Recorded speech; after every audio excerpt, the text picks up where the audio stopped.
Start किया जाए आज वेक्टर्स। बड़ा ही अच्छा टॉपिक है। 11th 12th का सबसे इंपॉर्टेंट टॉपिक है फिजिक्स का। 12th में मैथ में आएगा। अभी फिलहाल हमको इसके एप्लीकेशंस पे ध्यान देना है। तो छोटे क्लास में हमने पढ़ा कि वेक्टर्स वो क्वांटिटीज होती हैं जिनमें डायरेक्शन होता है। 9th में ये पढ़ा।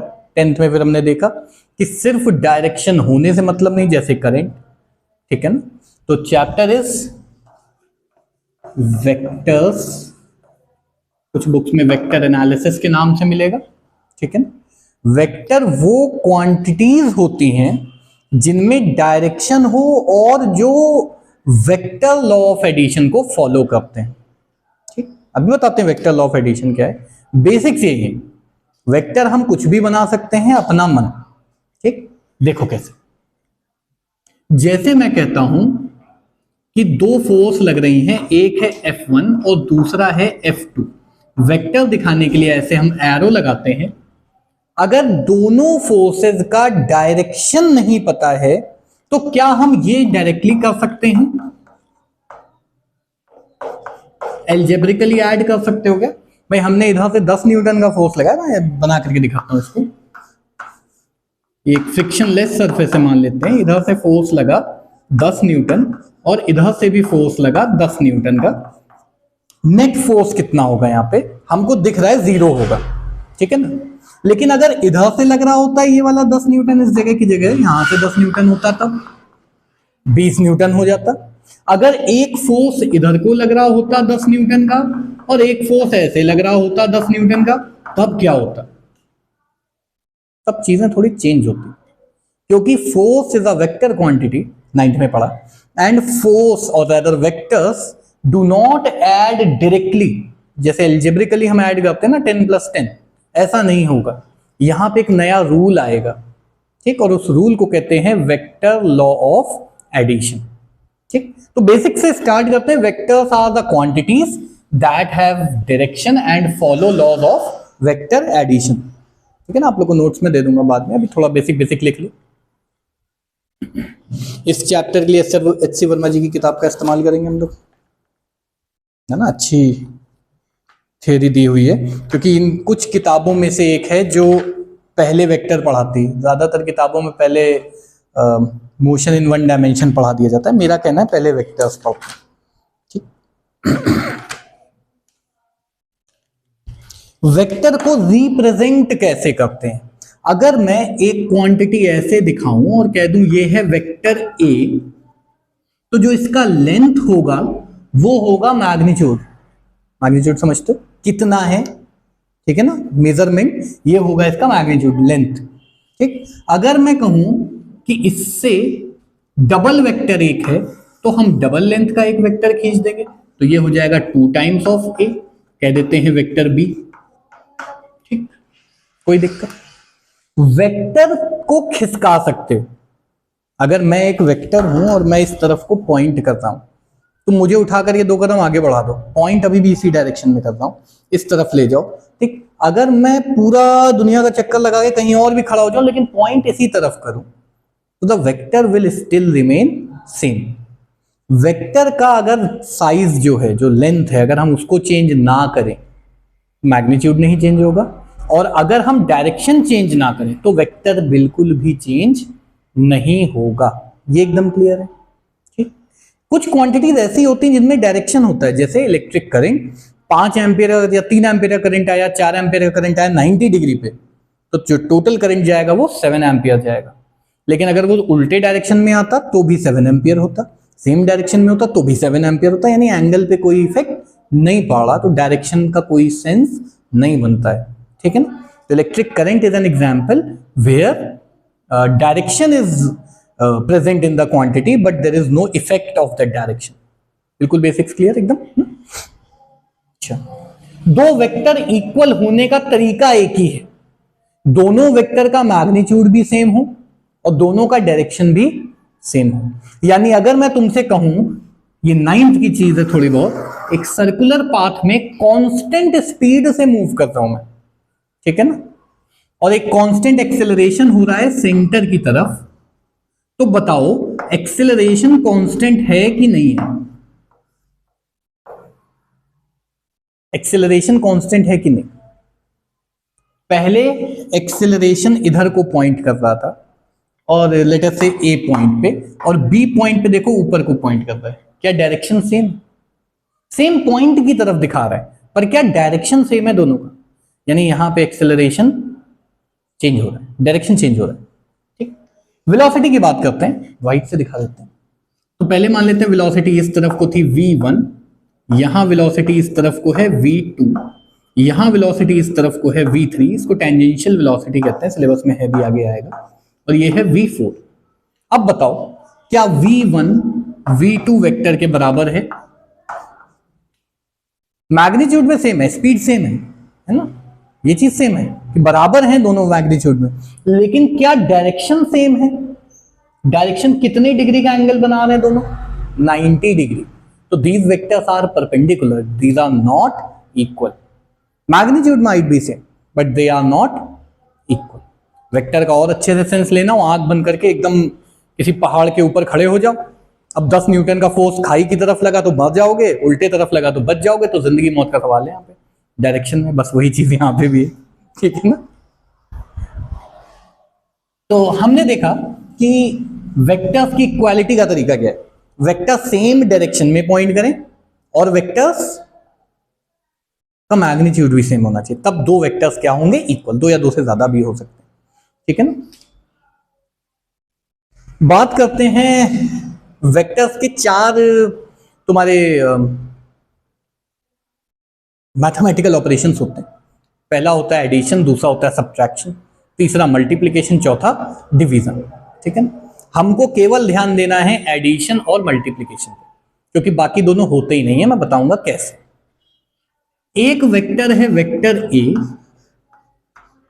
और दूसरा वेक्टर है मान लेते हैं वेक्टर बी, और हमको निकालना है वेक्टर ए प्लस वेक्टर बी, इसका रिजल्टेंट आर से दिखा देते हैं। ये रिजल्टेंट वेक्टर है, वेक्टर में वेक्टर ऐड करेंगे तो हमको वेक्टर ही मिलेगा, ठीक है ना। कैसे ऐड किया जाता है? इस पार्ट को कहते हैं हेड,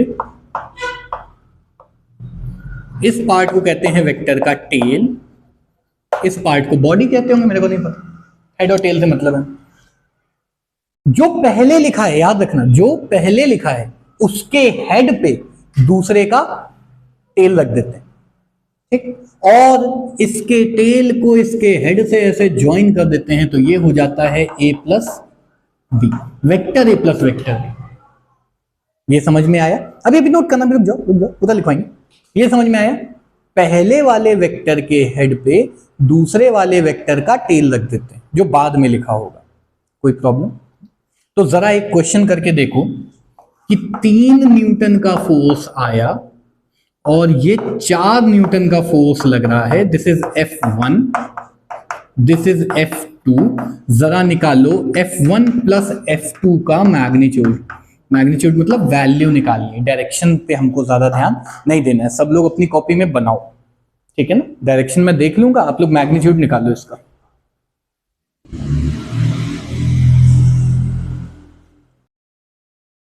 देखो, हमने बात करी थी वेक्टर्स को ऐड करने की, तो F1 इस तरफ को है, F2 को इसके ऊपर रख देना है ऐसे, ठीक है ना, 4 न्यूटन, और ये जो वेक्टर आएगा ये हो जाएगा F1 प्लस F2 वेक्टर, ठीक। ये 3 है, ये 4 है, 90 डिग्री का एंगल बन रहा, तो बड़ा आसान है इसको 5 न्यूटन दिखाना, 7 न्यूटन नहीं है, 5 न्यूटन, ठीक है ना। अच्छा, इस लॉ को कहते हैं ट्राइंगल लॉ ऑफ एडिशन, इस लॉ को कहते हैं ट्राइंगल लॉ ऑफ एडिशन, ठीक है ना। ऐसे ही एक पैरेललोग्राम लॉ भी है कि अगर कोई दो वेक्टर एडजेसेंट साइड दिखाते हैं एक ट्राइंगल की, मान लेते हैं एक वेक्टर है AB, एक वेक्टर है BC, तो जो AC वेक्टर होगा ऑपोजिट ऑर्डर में, देखो वेक्टर AB इधर को है और वेक्टर CD इधर को है, ठीक है ना, ऐसे ऐसे, ये इधर को जा रहा है, ये इधर को जा रहा है, तो अब टेक्निकली हमको इधर को आना चाहिए था ना, ऐसे ऑर्डर में हम चलते, ठीक। बट यहां पे उल्टे ऑर्डर में तीसरा साइड ट्राइंगल का क्या दिखाएगा? वेक्टर सम, कोई दिक्कत? एकदम क्लियर? अंग्रेजी में ये चीज जो अभी मैंने बताई है बस इसको अंग्रेजी में बताना है. If two vectors represent two vectors are arranged as adjacent sides of a triangle in order, then the third side in opposite order represents their vector sum. Vector sum को ज्यादातर आर से दिखाते हैं क्योंकि रिजल्टेंट कह दिया जाता है इसको, नाम है रिजल्टेंट, वरना हम लोग डायरेक्टली कह सकते हैं वेक्टर ए प्लस वेक्टर बी. ठीक है. एक ऐसा ही लॉ है parallelogram law of vector addition.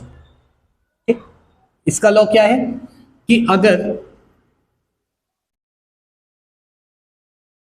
मान लो ये है वेक्टर ए, ये है वेक्टर बी, पहले वेक्टर यहां रखा हुआ था ना, अगर ये दोनों का टेल मिला होता, जब दो वेक्टर या दो से ज्यादा वेक्टर्स का टेल मिला होता है तो हम उसको कहते हैं को इनिशियल वेक्टर.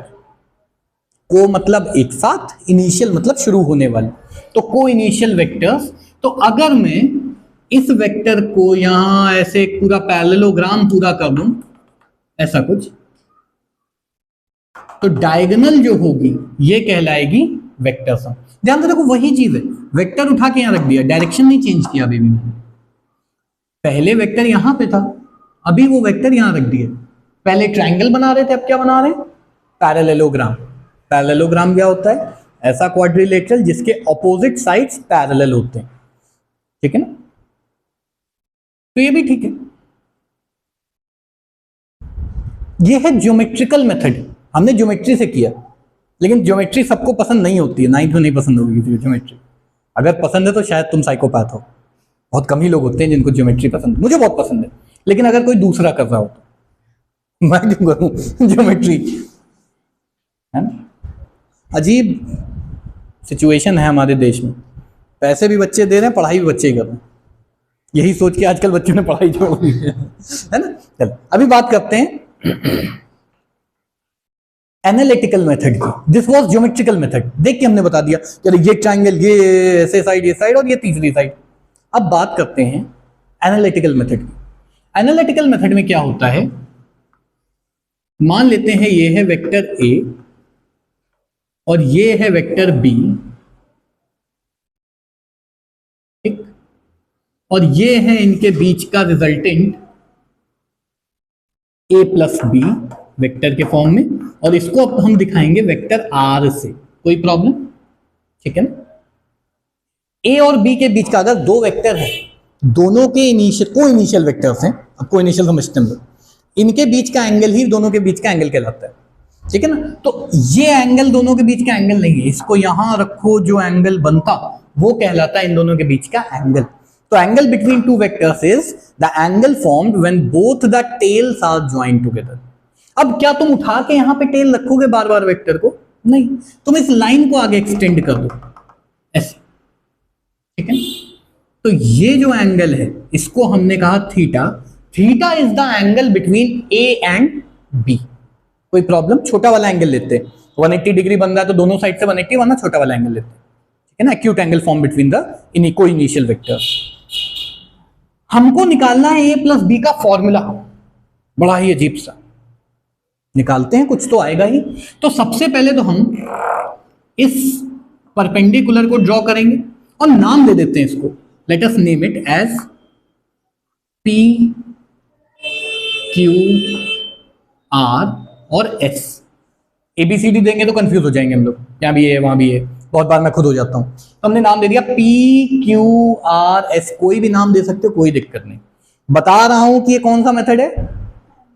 Analytical method. और यहां लगाएंगे क्या हम? Geometry, mathematics. सब कुछ है एक ही चीज, घुमा फिरा के वहीं ले आएंगे.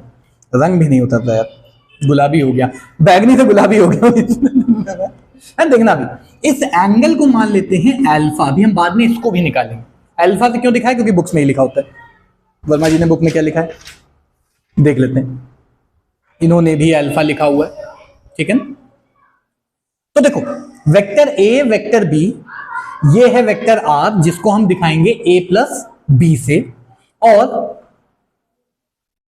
इस छोटे ट्राइंगल की बात करें, ट्राइंगल क्यू आर एस, ये 90 डिग्री है.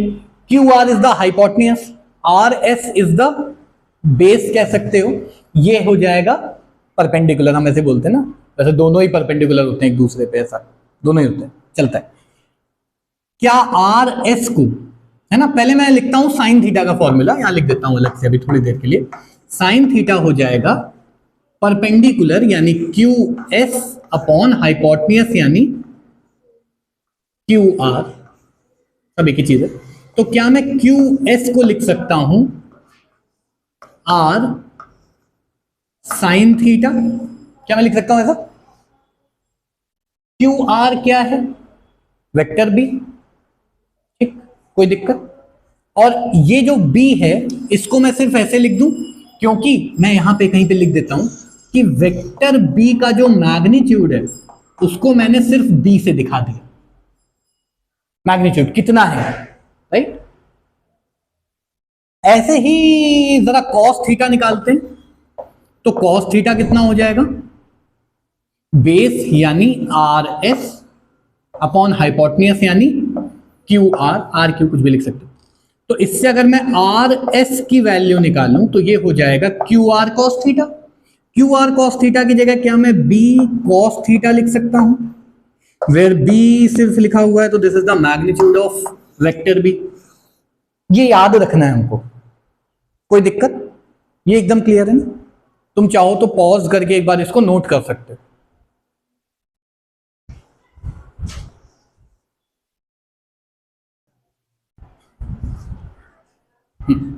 आई होप तुम लोगों ने नोट कर लिया होगा, अगर तुम्हें नोट करना होगा तो।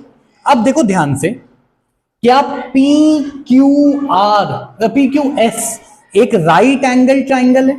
और जहां हमें कुछ नहीं समझ में आता वहां राइट एंगल में हम क्या लगाते हैं? पाइथागोरस थ्योरम, है ना? देखना ध्यान से, अभी रुक जाओ, नोट करना आराम से पूरा समय दे देंगे। देखो P Q S is a right angle triangle, right angle at S.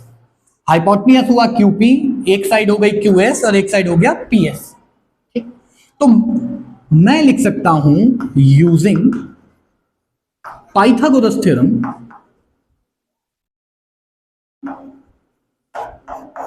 Apostrophe लगता है कि नहीं पता नहीं, क्या बनेगा? पी क्यू का स्क्वायर इक्वल्स पी एस का स्क्वायर प्लस क्यू एस का स्क्वायर। छोटे बच्चे थे जब तभी पढ़ लिया था तुम लोगों ने, छोटे टेरा हो गए। पी एस को क्या मैं P R plus R S लिख सकता हूं, बड़ा आसान हो गया। और देखो क्यू एस मेरे पास है, आर एस मेरे पास है, मैं सब झोंक दूंगा उठा के, कुछ ना कुछ तो मिल ही जाएगा। रख के देखते हैं, तो पी क्यू का स्क्वायर इक्वल्स पी आर का स्क्वायर प्लस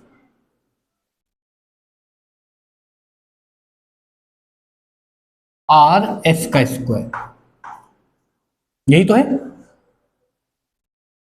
या देखो एक चीज गलती हो गई, है ना? पी एस की जगह मैं लिख रहा हूं ना, ये इसका होल स्क्वायर आएगा, है ना? और यहां पे बीच में प्लस लगाएंगे और लिखेंगे क्यू एस का स्क्वायर। यहां तक देखो, कोई दिक्कत हो तो बताओ, एकदम सिंपल है। मैं देख लेता हूं फ्रेम में सब है कि नहीं, सब कुछ आ रहा है। सारी वैल्यूज रख देते हैं उठा करके, जो भी जहां से भी आ रही हो, ठीक है ना? पी क्यू की जगह मैं लिखूंगा r, because this is the resulting. तो आर का स्क्वायर, ये सिर्फ मैग्नीट्यूड दे रहा है हमको, ठीक है ना? दिस इज द मैग्नीट्यूड, तो हमने इसको सिर्फ आर से लिखा हुआ है। This is equal to P R की जगह मैंने क्या लिखा? A, where A is the magnitude of vector A, ठीक। और आर एस की जगह क्या लिखेंगे? ये लिखा हुआ है b cos theta, R S की जगह b cos theta plus b cos theta, इसका होल स्क्वायर, और प्लस क्यू एस की जगह लिखेंगे बी साइन थीटा का स्क्वायर। कोई प्रॉब्लम? यहां तक एकदम क्लियर? एक स्टेप और कर देते हैं, ए प्लस बी का होल स्क्वायर खोल लें। कंफ्यूज नहीं होना कि सर आप ए प्लस बी कॉस थीटा का स्क्वायर क्यों नहीं खोल ले, फॉर्मूला है ए प्लस बी, है ना? एक्स प्लस वाई का होल स्क्वायर खोल देंगे, तो ये हो जाएगा आर स्क्वायर इक्वल, ध्यान से देखना, A square plus B square cos square theta plus 2ab cos theta, if I am not wrong, A square plus B square plus 2ab cos theta, ठीक है ना। और साथ में क्या लिखा हुआ है, plus B square sine square theta, यही है ना, होल स्क्वायर है। अब देखो यहां से मैं इसको अंडरलाइन कर देता हूं, यहां से और यहां से क्या हम बी स्क्वायर कॉमन ले सकते हैं? बेवकूफी मत करना कि यहां से बी स्क्वायर कॉमन ले लो, वापस वही बना दो। सिंप्लीफाई की जगह अनसिंप्लीफाई कर रहे हैं, कॉम्प्लीफाई कर रहे हैं। तो इन दोनों में से बी स्क्वायर कॉमन लो, क्या बचेगा? Sine square plus cos square, और बचपन में पढ़ा था होता है 1, ठीक है ना। तो ये मैं यहां लिख देता हूं, बहुत ज्यादा तो नीचे बैठ के लिखना पड़ेगा। ये हो जाएगा आर का स्क्वायर, बड़ा ही अच्छे तरीके से लिख रहा हूं, इक्वल्स ए स्क्वायर बचा, यहां से सिर्फ बी स्क्वायर बचेगा, प्लस 2ab कॉस थीटा बचेगा। और अगर मैं सिर्फ r की वैल्यू निकालना चाहूं, यानी the magnitude of resultant of two vectors, magnitude की बात करते हैं, डायरेक्शन की बात नहीं कर रहे हैं अभी हम क्या निकाल रहे हैं? मैग्नीट्यूड। तो ये हो जाएगा under root A square plus B square plus 2ab cos theta, ये बन गया फॉर्मूला। अब अगर मुझे वेक्टर्स का मैग्नीट्यूड पता हो कि वेक्टर का क्या मैग्नीट्यूड है और उनके बीच का एंगल पता हो, उनके बीच का मतलब दोनों वेक्टर का हेड ये है, तो इनके बीच का कोइनिशियल वाला जो एंगल होता है ये वाला, तो हम बड़े आसानी से रिजल्टेंट का मैग्नीट्यूड निकाल सकते हैं। अब तुम सबसे पहले कहोगे सर इतनी मेहनत करके मैग्नीट्यूड आया, उससे अच्छा तो ज्योमेट्रिकल मेथड है, हर जगह तुम देख नहीं पाओगे। देख रहे हो तो बहुत अच्छी बात है, आईआईटी तुम्हारे लिए बना है। अगर तुम सब कुछ विजुअलाइज कर रहे हो कम से कम पढ़ाई करके, बहुत अच्छी बात है, ठीक, करेंगे, विजुअलाइज भी करेंगे। नीट वाले ना सोचना कि हमको आईटी में भेजना डायरेक्ट, है ना।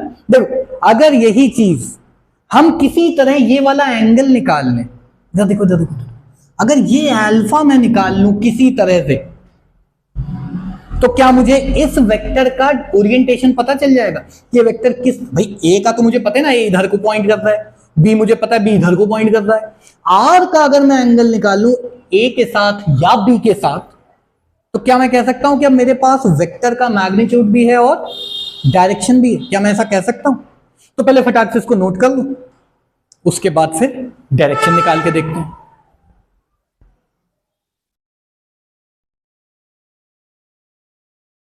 ठीक है, नोट कर लिया होगा।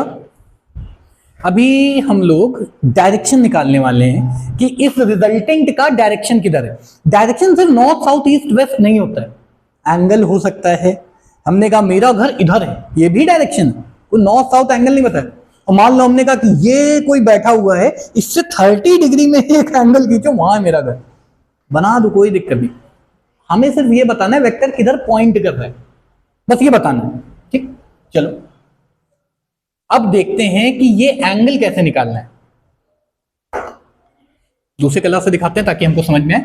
तो देखो ट्राइंगल PQS में अल्फा है, हम कोशिश करते हैं कि हम इस एंगल को A और B के टर्म में दिखाते हैं, ठीक। तो मैं यहां पे लिख देता हूं, ये था B साइन थीटा और ये था B कॉस थीटा, ठीक है ना। अगर मैं इस वाली साइड को लूंगा तो R आ जाएगा, बड़ा ही कॉम्प्लिकेटेड हो जाएगा। मैं दिखा इससे भी सकता हूं, कोई इशू नहीं मुझे, ठीक। क्वेश्चन करते समय आप एकदम फ्री हो, जो चाहो करो, ठीक है। देखना अभी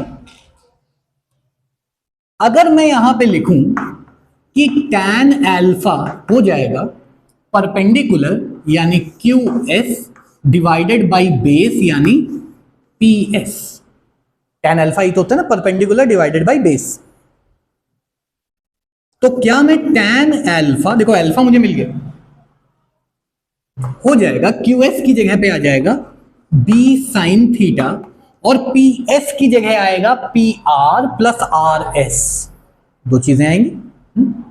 तो ये हो जाएगा PR यानी A प्लस RS की जगह B कॉस थीटा। अब अल्फा के साथ tan लगा है, ट्रिग्नोमेट्री का ये फंक्शन हटाना होता है तो हम क्या लगाते हैं, इसी का इनवर्स। ये हमने बचपन में जब छोटे थे हम लोग तब देखा था। ठीक, तो ये हो जाएगा alpha equals tan inverse b sin theta divided by a plus b cos theta. तो तुम्हारे लिए ये फॉर्मूला भी एकदम ठीक है, ये फॉर्मूला भी एकदम ठीक है, दोनों में से जो तुमको ठीक लगे वो इस्तेमाल कर सकते हो। अब हमको मैग्नीट्यूड मिल गया और डायरेक्शन भी मिल गया। That is why analytical method is better, although it is pure geometry, nothing else. ठीक है ना, इसको नोट कर लो।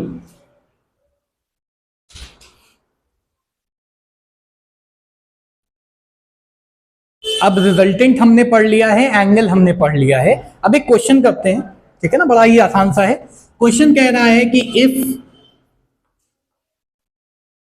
magnitude of vector A plus vector B is equal to magnitude of A plus magnitude of B, what is the angle between the vectors?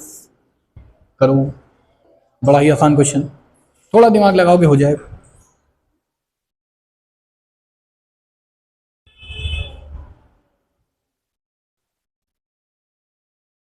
भाई देखो, जब भी ऐसा क्वेश्चन आए ना जिसमें तुमको पता नहीं है क्या करना हो, तो तुम ज्योमेट्री लगा सकते हो या मैथमेटिक्स लगा सकते हो।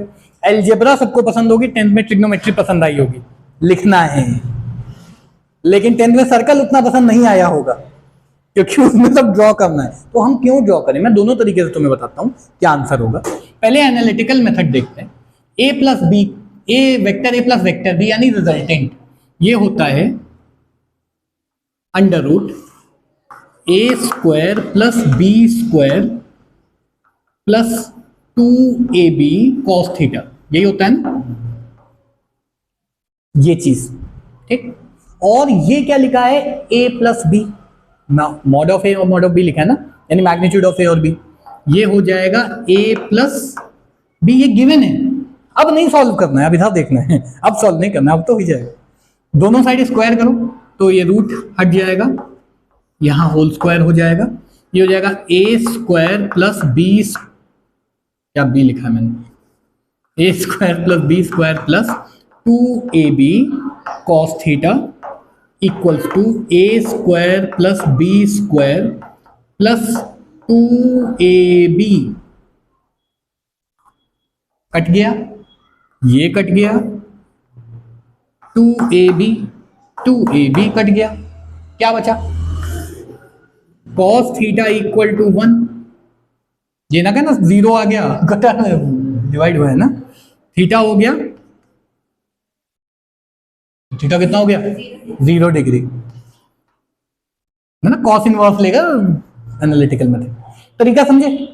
अब तुम एक ऐसा ट्रायंगल क्या बना पाओगे जिसमें यहां पे x है, यहां पे y है और ये वाली साइड x प्लस वाई हो जाए। वो ट्रायंगल की एक थ्योरम पढ़ी है कि the sum of any two sides is always greater than the third side. क्या ऐसा ट्रायंगल बन सकता है जिसमें दो साइड का सम तीसरी साइड के बराबर हो जाए? नहीं हो सकता। यानी इसको ऐसे मिला दो, ये जो रिजल्टेंट है ना, इसको ऐसे नीचे नीचे नीचे नीचे नीचे लेते हो, जो अभी ऐसा है ना, इस साइड को इतना कम कर दो कि ये वाली जो साइड बन रही थी ना ऐसे, ये अब ऐसे सीधी सीधी बन रही। तो देखो ये वाला एंगल कितना आया, 0। अब ये वाली जो साइड मैंने ऐसे बनाई हुई थी ना, हाइपोटेन्यूज थर्ड साइड मान लेते हैं, इसकी लेंथ इन दोनों के सम के बराबर आ गई। ठीक, और ये एक रिजल्ट भी याद कर लेना कि दो वेक्टर्स के बीच का एंगल 0 है तो उनका रिजल्टेंट निकालने के लिए एल्जेब्रिकली सम कर देते हैं। वेक्टर ए का मैग्नीट्यूड, वेक्टर बी का मैग्नीट्यूड, दोनों को जोड़ देंगे, क्या बन जाएगा, ए प्लस बी। ठीक, ये समझ में आया पक्का। अब ये मैंने ए प्लस बी पे बहुत फोकस किया, ए माइनस बी नहीं पढ़ाया मैंने। तो पहले समझते हैं नेगेटिव ऑफ अ वेक्टर कैसे निकालते हैं, फिर अभी और क्वेश्चन करवाएंगे। नेगेटिव वेक्टर कैसे निकाला जाता है, देखो भाई, ये है वेक्टर ए, ठीक, यहां था वेक्टर बी, और हमको निकालना है vector a minus vector b. तो 5 में 3 माइनस कैसे करते हैं हम लोग? माइनस करना तो हमने कभी सीखा ही नहीं। हम क्या करते हैं, 5 में -3 को ऐड करते हैं करेंगे, ठीक है ना, ये किया जा सकता है। तो इसको मैं लिख सकता हूं vector A plus negative of vector b, vector A plus negative of vector b, same चीज आ जाएगी। नेगेटिव निकालने के लिए बस इसको पलट देंगे, लेंथ सेम रखनी है, डायरेक्शन 180 डिग्री घुमा देना। कोई भी वेक्टर मान लो इस तरफ को दिखा रहा है, यह है वेक्टर ए, तो यही वेक्टर अगर इस तरफ को दिखाता तो ये हो जाता -a, नेगेटिव वेक्टर। तो क्या नेगेटिव समझ में आया? सेम मैग्नीट्यूड का वेक्टर बट वो उल्टे डायरेक्शन में दिखाए, यानी जस्ट उल्टा, वो कहलाता है नेगेटिव ऑफ अ वेक्टर। अब ये वाला तो हम काम कर ही सकते हैं ना, ऐसे ये हो जाएगा a माइनस वेक्टर b, समझ में आ गया? ठीक,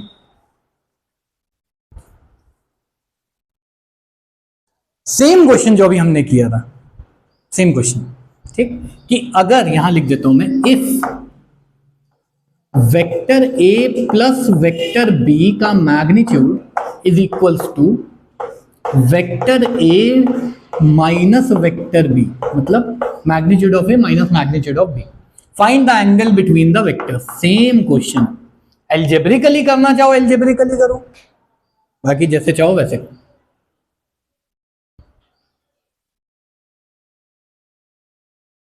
चलो देखो, जब भी ऐसा क्वेश्चन है, एक्चुअली ये क्वेश्चन था ही नहीं बुक में, गलती से मैंने दे दिया था, या a माइनस बी का होल स्क्वायर हो जाएगा, ये हो जाएगा a square plus B square plus 2ab cos theta बराबर a square plus B square minus 2ab cos theta. नहीं आएगा यहाँ, कोई कॉस थीटा नहीं, वही बिल्कुल पहले वाले क्वेश्चन जैसा किया है। ये दोनों कट गए, ये दोनों कट गए, ये दोनों कट गए, ये दोनों कट गए, ये कट गया, ये कट गया, कॉस थीटा आ गया -1, तो थीटा आ गया पाई, क्योंकि 180 बड़ा मिडिल क्लास लगता है, पाई रेडियन 180 डिग्री भी बोल सकते हो। ये समझ में आया ना? अब एक बहुत पेट क्वेश्चन, इतना पेट कि मतलब कुत्ता छोड़ के इसको पाल लो, ठीक ना, इसको नोट करने की जरूरत है नहीं, तुम कर लो। बहुत ही पेट क्वेश्चन है ना, मेरे पालतू कुत्ते से भी ज्यादा पेट। वो मिथुन बोलता था ना एक मूवी में, तेरे नाम का कुत्ता पालूं, वो यही क्वेश्चन था। क्वेश्चन है, अगर a प्लस b का मैग्नीट्यूड a माइनस b के मैग्नीट्यूड के बराबर है, तो find the angle between a and b। बड़ा आसान क्वेश्चन, करो, बहुत इजी है, स्कूल में तो आता ही रहता है, बट कंपैरेटिव में भी अक्सर ऐसा क्वेश्चन मिल जाता है तुम्हें। देखो भाई, इस क्वेश्चन को कैसे सॉल्व करना है, इतना ज़्यादा समय नहीं लगना चाहिए, बीच में पॉज कर दिया था इसलिए, वीडियो में तो आ रहा होगा 10 सेकंड 2 सेकंड के अंदर कैसे हो जाएगा। देखो कैसे होगा ये क्वेश्चन, a प्लस बी का होल स्क्वायर, ये है a माइनस बी का होल स्क्वायर, ठीक, ये समझ में आया? पक्का? अगर ये है वेक्टर a और ये है वेक्टर b, ठीक, इनके बीच का एंगल है थीटा, ये है b, हाँ, तो बताओ माइनस बी और a के बीच का एंगल कितना होगा? ये वाला 180 माइनस थीटा, ठीक, और cos 180 माइनस थीटा का फॉर्मूला आप लोग याद कर लें, मुझे ऑनेस्टली नहीं याद है, मैं वैल्यूज रख के निकाल लेता हूं, ठीक है ना। cos 180 minus theta, cos a minus b लगाएंगे, cos a cos b plus sin a sin b लगा देना, देखना जो भी आता हो, ठीक है ना। अभी करके देखते हैं, पहले एक बार जरा करके देखो, क्यों याद करें हम cos 180 माइनस थीटा को, है ना, निकाल के देख लो। cos a माइनस बी का फॉर्मूला होता है cos a cos b plus sin a sin b, उल्टा लगता है ना यहाँ पे, plus sin a sin b, तो ये हो जाएगा cos 180 इंटू cos थीटा, और sin 180 की वैल्यू 0, तो पूरा हो गया 0, ठीक। cos 180 की वैल्यू -1, तो ये हो जाएगा माइनस का cos थीटा, तो ये एक तुम्हारा देखो फॉर्मूला बन गया cos 180 माइनस थीटा। 4-5 फॉर्मूले याद करने पड़ेंगे, तो ये सब निकाल लोगे। अब 360 माइनस थीटा भी हम निकाल लेंगे, है ना, कहीं से भी हम निकाल सकते हैं।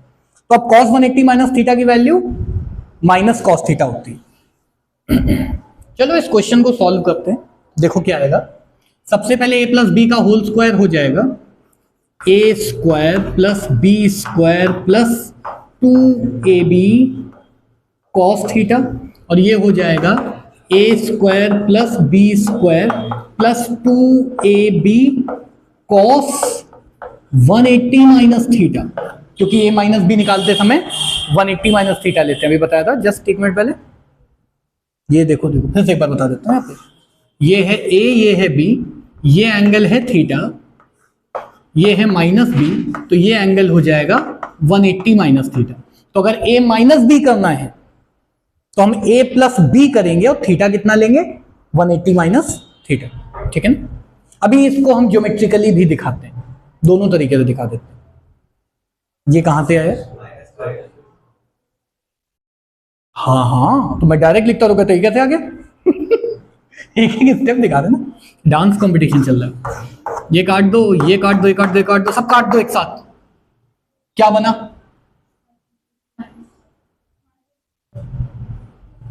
हाँ, यहां माइनस आ जाएगा, कितना आएगा? थीटा कितना आएगा?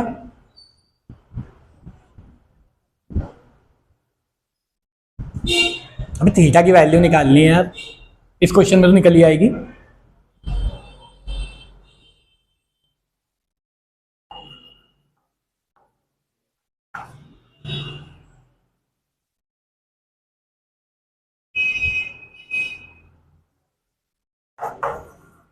किस कंडीशन में ये लग सकता है?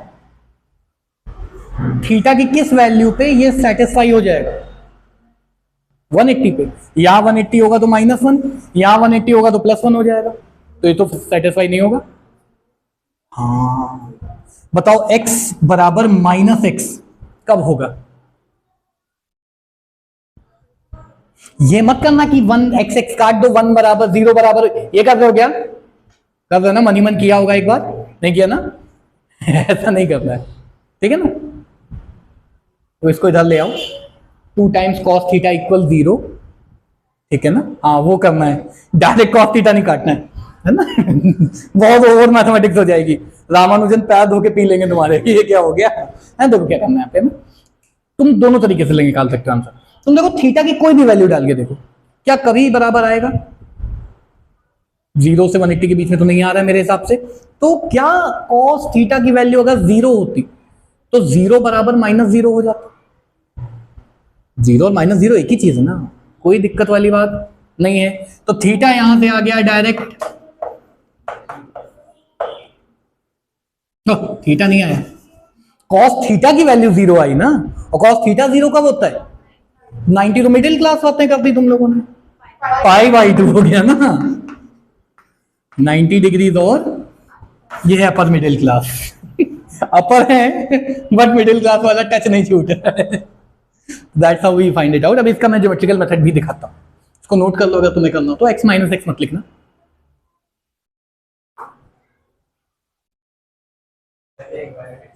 मैं बताता हूं, मैं पूरा बता दूंगा दोबारा। देखो ज्योमेट्रिकली भी देखो दिखाते हैं क्या है, नहीं करें तो हाँ डायरेक्ट भी लगा सकते हो, इट्स ओके, यहां लग जाता है इस केस में, ठीक। अगर मैं कहता कि ये है a, ठीक, और सोचो, बहुत ऊपर खोलिए, सोचो ये है b, ठीक है ना। थोड़ा नीचे बनाते हैं इसको हटा देते हैं पूरे को।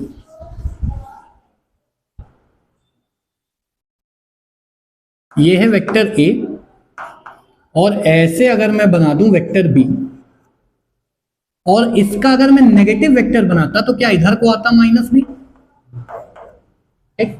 अब तुम जरा ये कंस्ट्रक्शन करो, ये वाला और ये वाला कंस्ट्रक्शन करो, क्या ये नाम दे देते हैं OP, Q और R, क्या OQ और OR बराबर होंगे ज्योमेट्रिकली?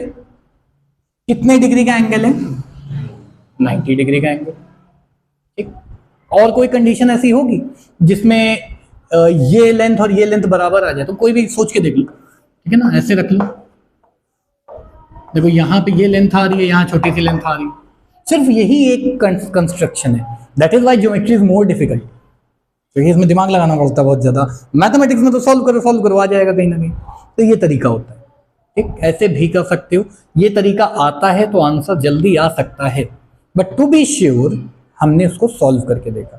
ठीक, कैसे किया? सबसे पहले ये एंगल अगर है थीटा, तो a माइनस बी के बीच का एंगल, ये a है, a माइनस बी के बीच का एंगल हो जाता है 180 माइनस थीटा। ठीक, और फिर हमने a प्लस वेक्टर बी क्या हो जाएगा? a square plus B square plus 2ab cos theta.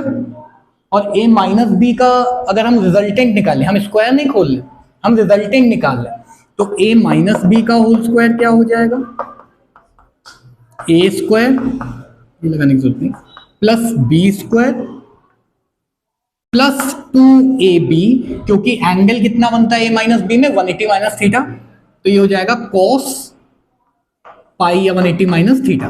ठीक है ना? और कॉस 180 माइनस थीटा क्या होता है? Minus cos theta. वैल्यू डालोगे आंसर आ जाएगा। ठीक, कुछ जनरल रिजल्ट्स अब जो हमको याद करने हैं। अगर थीटा की जगह 0 डिग्री हो तो क्या होगा? a square plus B square plus 2ab, cos 0 हो जाएगा 1। अगर 180 डिग्री हो तो a square plus B square minus 2ab, और 90 डिग्री हो तो ये पार्ट हो जाएगा पूरा 0, ये वाला बचेगा a square plus B square. तो मैं तीनों रिजल्ट लिख देता हूं, जैसे जैसे आप क्वेश्चंस लगाते चलोगे आपको ये फॉर्मूले याद होते जाएंगे। पहला है vector a plus vector b equals, इसको r से दिखाएंगे अब हम लोग, बार बार ये a प्लस बी नहीं लिखेंगे, तो r हो जाएगा a प्लस b। ठीक, अगर थीटा कितना हो जाए? 0 डिग्री। कैसे आया ये भी लिख दूं क्या? लिख देता हूं, a square plus B square plus 2ab cos 0, है ना? ऐसे आएगा a square plus B square plus 2ab cos 0 degree, ये हो जाएगा 1। a square plus B square plus 2ab कितना हो गया? a प्लस बी का होल स्क्वायर, यहां पे भी स्क्वायर था, स्क्वायर आता है ना, तो r हो जाएगा रूट लेने पे a प्लस b, जब थीटा दिया हो 0 डिग्री, या vectors are in the same direction. ठीक, vectors in the same direction are added algebraically, ये भी हमने थोड़ी देर पहले क्वेश्चन किया। ऐसे ही रिजल्टेंट हो जाता है a minus b when theta is 180 degrees, और अपर क्लास वालों की बातें पाई। ठीक है ना? और यही r हो जाता है under root a square plus B square when theta is 90 degrees और पाई बाई। तो ये तीन रिजल्ट आपको याद करने पड़ेंगे जल्दी आंसर निकालने के लिए, क्योंकि समय को भी बचाना होगा हमें कॉम्पिटिटिव वगैरह के एग्जाम्स में।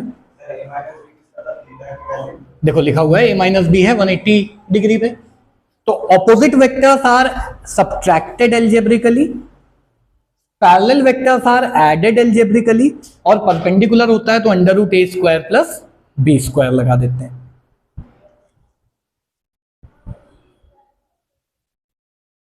ठीक है, तो ये था पहला पार्ट वेक्टर्स का। अभी वीडियो बंद करके हम लोग कुछ क्वेश्चंस करने वाले हैं, इतनी आसानी से नहीं छोड़ेंगे, 20 मिनट हैं अभी करीब, तो हाँ 20 मिनट अभी पूरे, तो यहीं तक रखते हैं पहले पार्ट को। दूसरे पार्ट में हम पढ़ेंगे कि वेक्टर्स को रिजॉल्व कैसे किया जाता है। रिजॉल्व का मतलब होता है कि कोई वेक्टर एक्स वाई और जेड एक्सिस में कैसे रिप्रेजेंट किया जाता है, ऑर्थोगोनली कैसे रिप्रेजेंट करते हैं। ठीक है ना? ऑर्थोगोनल का मतलब होता है 90 डिग्री। अगर मैं कह दूं what is the resultant when the vectors are orthogonal, तो आप ये बताओगे डायरेक्ट। ठीक, अच्छा एक जरा ओरली क्वेश्चन करके बताओ, 10 न्यूटन का फोर्स और 10 न्यूटन का फोर्स परपेंडिकुलर लग रहे हैं, तो इनका रिजल्टेंट कितना होगा? अंडर रूट 20 या 2 रूट 10? नहीं, अंडर रूट वैल्यू रख लेंगे ना हम लोग। ठीक है, ओरली सॉल्व कर। तो यहीं तक रखते हैं, नेक्स्ट टर्न पे कंटिन्यू करेंगे विद रिजोल्यूशन ऑफ वेक्टर्स।